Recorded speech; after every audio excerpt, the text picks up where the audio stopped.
Hello, my dear students. In this session, we will see the types of diffractions.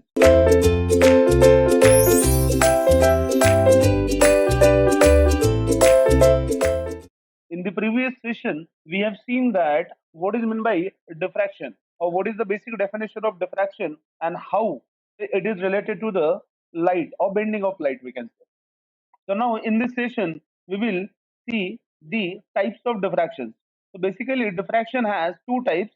The first one is Fresnel diffraction, and the second one is Fraunhofer diffraction. These two names are of scientist names who discovered these two types of diffractions. So basically, the difference between Fresnel and Fraunhofer's diffraction pattern is what? Here, first of all, we'll see what is Fresnel diffraction. So in Fresnel diffraction, suppose this is the slit. So suppose this one is the slit, and here we have source of light. So that is S. So and here there is a screen.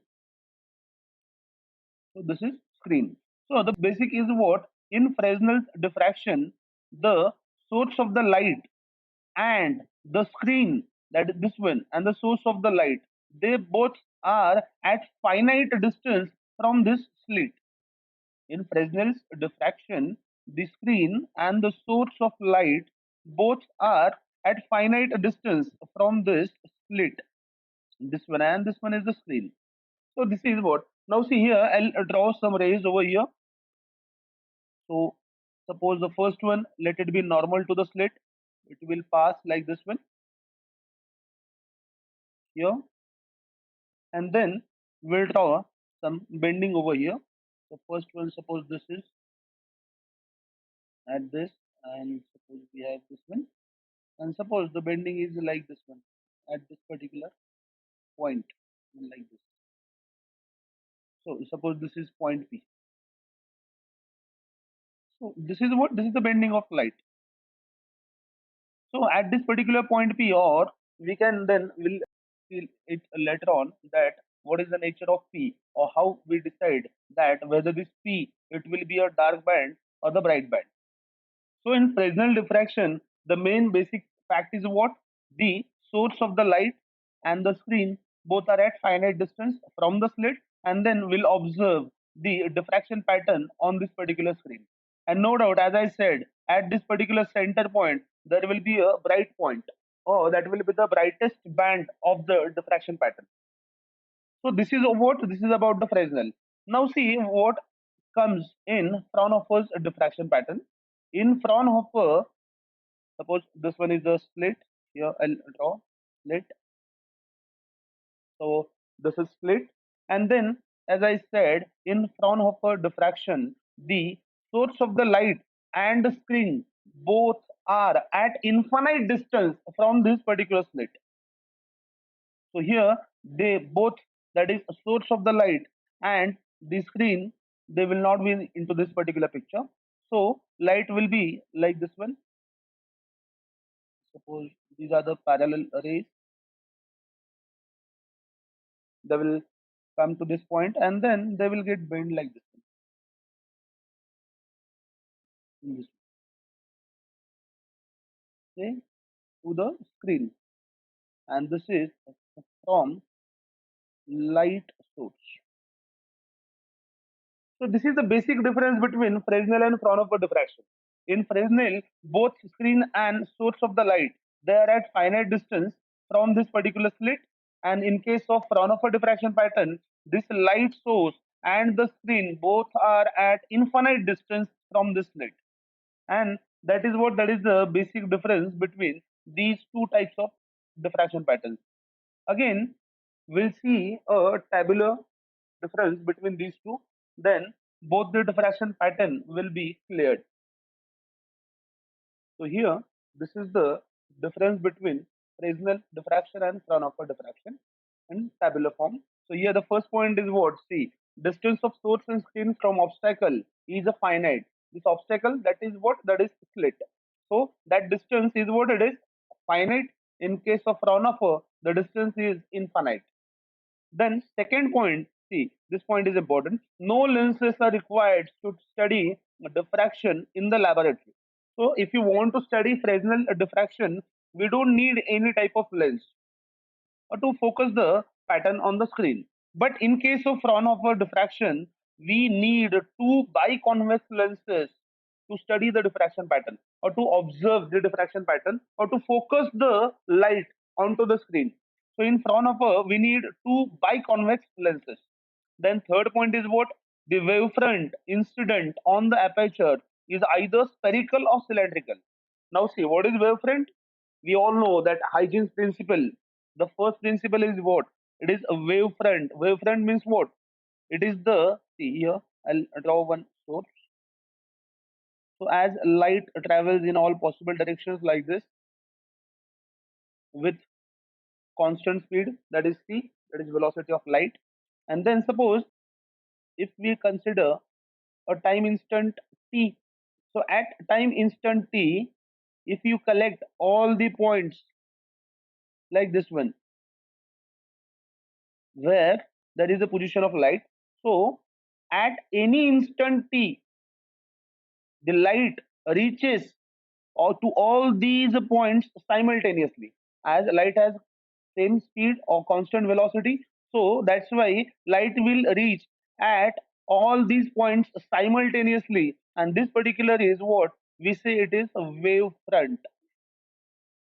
It is what? Wavefront. So wavefront is the collection of all the points from the source of the light where light reaches simultaneously. That is what? That is the wavefront.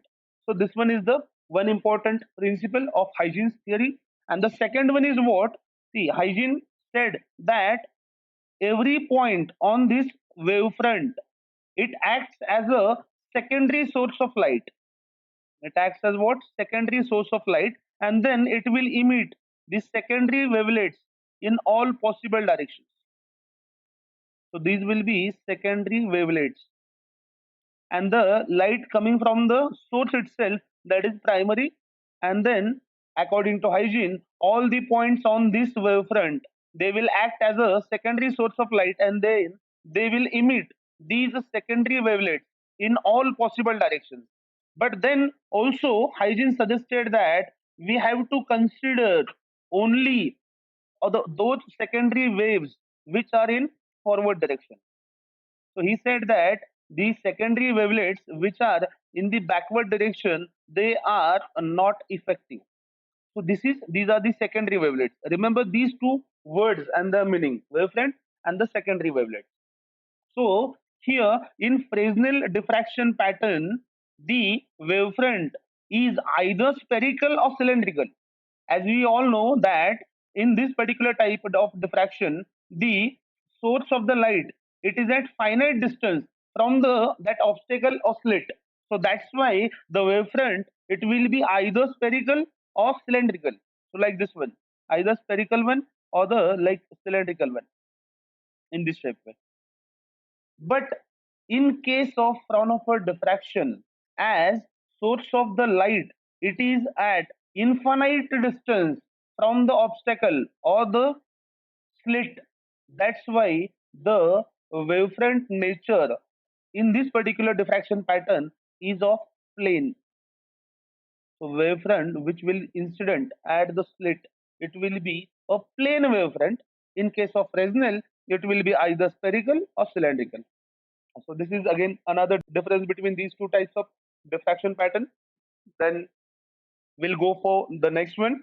The initial phase of secondary wavelet is different at different points in the plane of aperture. Now see, what does it mean? The initial phase. Now we all know that what is phase and what is phase difference. So the initial phase of all the secondary wavelets which will incident on this particular slit, they will have different phase at different points. That means if point has been changed, ultimately their phase will change. Their phase will change. Here, see this one. If you check it out, so here one can easily notice what is the meaning of this fifth point. That in see in Fresnel diffraction pattern, all these light rays coming from the source, let us say they are the primary, and at this particular slit, if we consider the wavefront, then all the light starting from this wavefront, that will be secondary waves. So in Fresnel diffraction, these secondary wavelets has different initial phase. If you change the point, if you shift the point, ultimately its phase will change, initial phase. But in case of Fraunhofer diffraction pattern, all the secondary wavelets which will arise from this particular wavefront, they will have same initial phase. They will have same initial phase. We'll see later on exactly how it is effective in case of Fraunhofer diffraction pattern. What exactly it makes. So the next point is, and the last one, it has no importance in optical instruments, and in no doubt, Fraunhofer it has or it is much useful in optical instruments. Because see, most of the times, what we do is what we observe the distant object from here. So Fraunhofer diffraction pattern it has much importance in optical instruments as compared to the Fresnel diffraction pattern. So, my dear students, this is all about the types of diffraction, that is Fresnel and the Fraunhofer. I hope you understood everything that we discussed in today's session. Just remember the basic difference between Fresnel and Fraunhofer. All these points are important while discussing the Fraunhofer diffraction.